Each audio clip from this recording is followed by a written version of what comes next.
بسم اللہ الرحمن الرحیم۔ حجازی وائس چینل کے تمام سننے اور دیکھنے والوں کو خلوص بھرا سلام۔ رات کے پہلے پہر میں پوری بستی میں سکون اور خاموشی تھی۔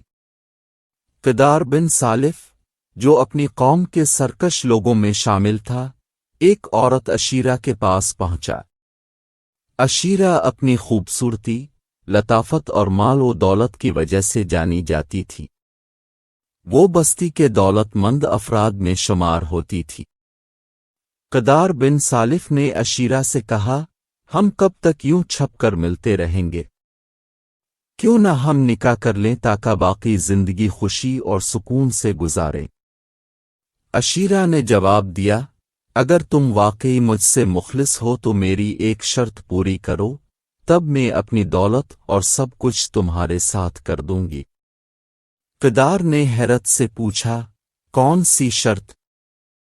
عشیرہ نے کہا، حضرت صالح علیہ السلام کی اونٹنی کو ہلاک کر دو، کیونکہ اس کی موجودگی سے ہمارے جانوروں کو چراگاہ میں مشکل پیش آ رہی ہے۔ اگر تم یہ کام کر دو تو میں تمہاری ہو جاؤں گی۔ یہ بات سن کر قدار بن سالف نے ایک اور شخص، مستح، کو بھی راضی کر لیا جو عشیرہ کی ایک لونڈی سے محبت کرتا تھا۔ مستح نے بھی اس کام میں شریک ہونے کا فیصلہ کر لیا اور مزید چند افراد کو بھی اپنے ساتھ ملا لیا۔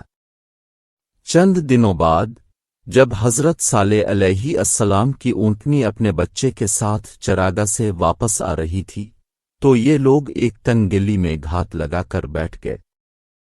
جیسے ہی اونٹنی وہاں پہنچی، انہوں نے اس پر تیر برسانا شروع کر دیے، مگر وہ ان کو قریب نہ آنے دیتی۔ آخر کار مستح اور اس کے ساتھیوں نے پیچھے سے اس پر تلواروں سے حملہ کر کے اس کی ٹانگیں زخمی کر دیں، جس سے وہ گر پڑی۔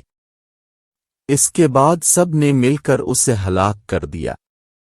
یہ منظر دیکھ کر اونٹنی کا بچہ خوفزدہ ہو کر بھاگ گیا۔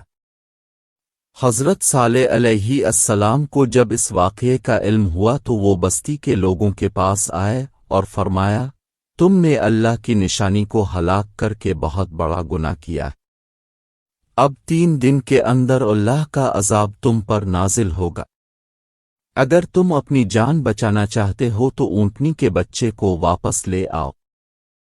چند لوگ اونٹنی کے بچے کی تلاش میں نکلے اور آخرکار وہ انہیں گھاس چرتا ہوا ملا، لیکن جب اس نے لوگوں کو اپنی طرف آتے دیکھا تو وہ اس پہاڑ کی طرف بڑھا جہاں سے اس کی ماں نکلی تھی۔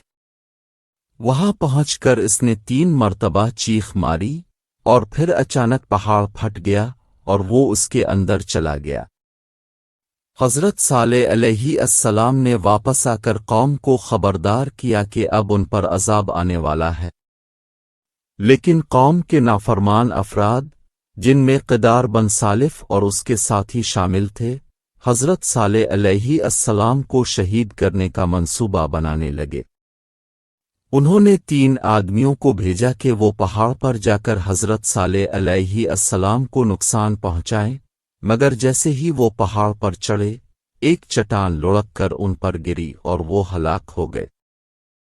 کافی دیر تک جب وہ واپس نہ آئے تو قدار بن سالف اور اس کے ساتھی خود ان کی تلاش میں نکلے، مگر انہیں کچھ پتہ نہ چلا۔